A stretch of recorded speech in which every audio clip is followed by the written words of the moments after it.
All right, good morning, everybody. And get it going here. All right, U.S. markets had a somewhat weaker session on Friday. Actually held up relatively well considering the miss on the annualized GDP number. Came in below expectations by almost 0.5%. We say below expectations. I don't think the market was really expecting a beat of that number. So with some of the weaker data that have been coming in the last couple of weeks, so didn't take it as too much of a surprise.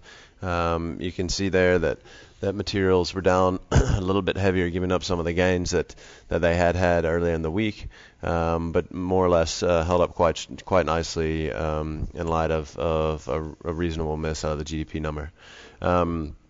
And the University of Michigan confidence numbers came in a little bit better than expected, which also helped a little bit. But to be honest, overall over the past month, you've really started to see a little bit of a softening in the data of the U.S., something we need to watch really closely because there's just no way that can continue to go on with us starting to see a downturn in the stock market. So something we need to monitor very closely.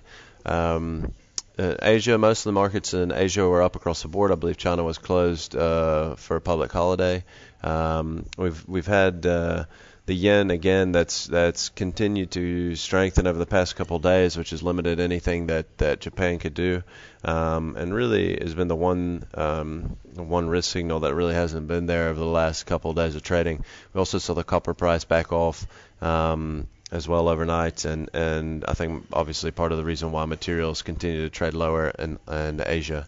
All right, let's start with corporate news or corporate earnings today. We've got Newmont Mining, which is the last one major gold miner out of the U.S. I believe it's the largest gold miner in the world. Earnings expected to be at 77 cents per share on total revenue of $2.29 billion. And we have Billiton that signed an agreement to sell Pinto Valley for $650 million. Credit Suisse also came out this morning with a recommendation to sell Rand, buy dollars against it, on the fact that commodity currencies, obviously the Rand being one of the bigger ones, are very vulnerable to correction and global growth as global growth moderates. So nothing new there. I don't know if they're a little bit late coming on the back of that one, and I think really the big story I was talking about this morning is the National Union of Mine Workers that's pushing for 10% wage increase when it's negotiating for the upcoming period.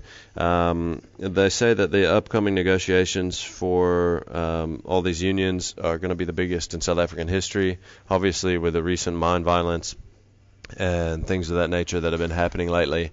I think we could be on pins and needles going into this. I believe this is happening in the beginning part of May, but I really think that markets are going to be really vulnerable to this.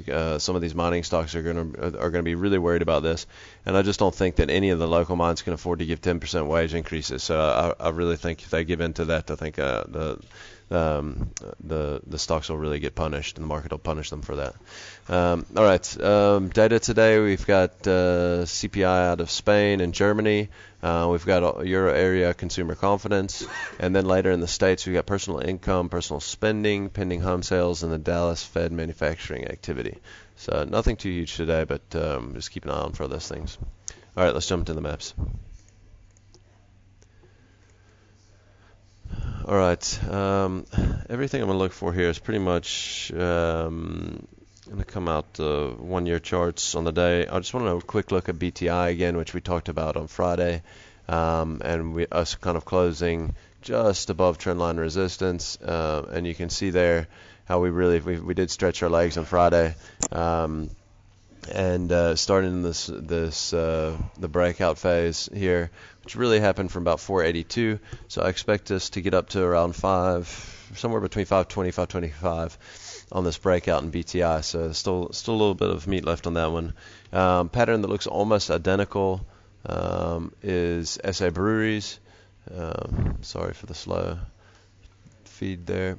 SA Breweries, you can see here, pattern looks literally almost identical to BTI. We closed right on resistance, basically exactly on resistance here at at 489 and a quarter. So any upward action today, a close to the upside at all, really puts us on a breakout here. And same sort of thing, we're looking at the top of this pattern. The breakout on this pattern is coming around 500 and call it 490, and we're moving up from 460. So we could see $30 to the upside at the same sort of target, maybe around 520 for breweries. Could be a lot of meat left on this bone. These patterns have been really, really consistent to play. You can see how we broke above there.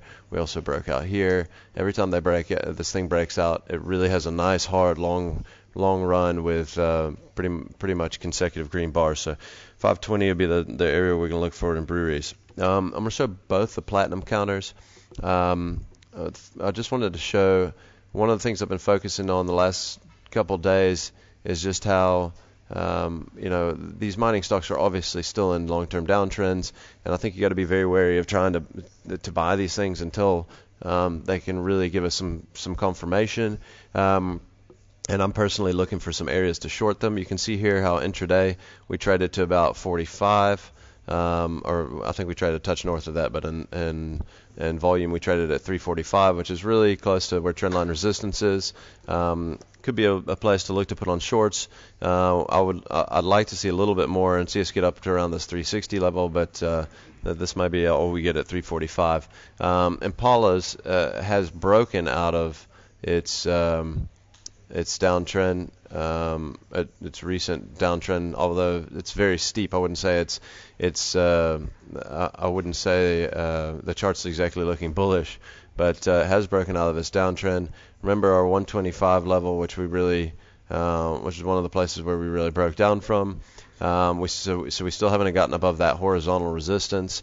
If we got above 125, could run up here to closer to 132, which is the level that we broke down from first to get down below 125, and then that's kind of the area where I think I'd feel pretty comfortable maybe looking to sell.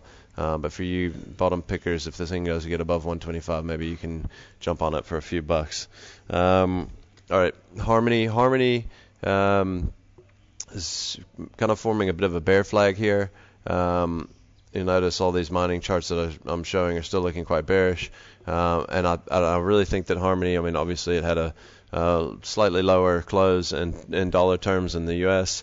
On Friday, so we'll probably see it open up a little bit below this. I think we're going to be breaking below on this bear flag, and I really think that we can trade all the way down to around $37 if we get below recent lows, which are right around 42. So watch 42 closely. If we get below that, I think 37's on the cards. All right. I'll show a retailer here. We'll look at Massmart. Massmart, you can see here whether you want to draw from the wicks or from the candles.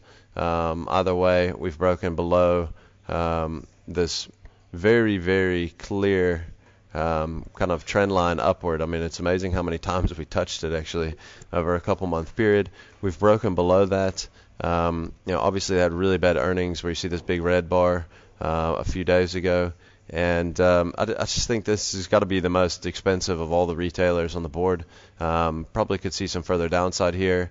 It isn't one of the more liquid ones, so just be careful. But as long as we're below this breakdown, I think from this little pattern, this little channel that we kind of created here, we could see significant downside here. I think there could be another $12-15 on the downside in Massmart.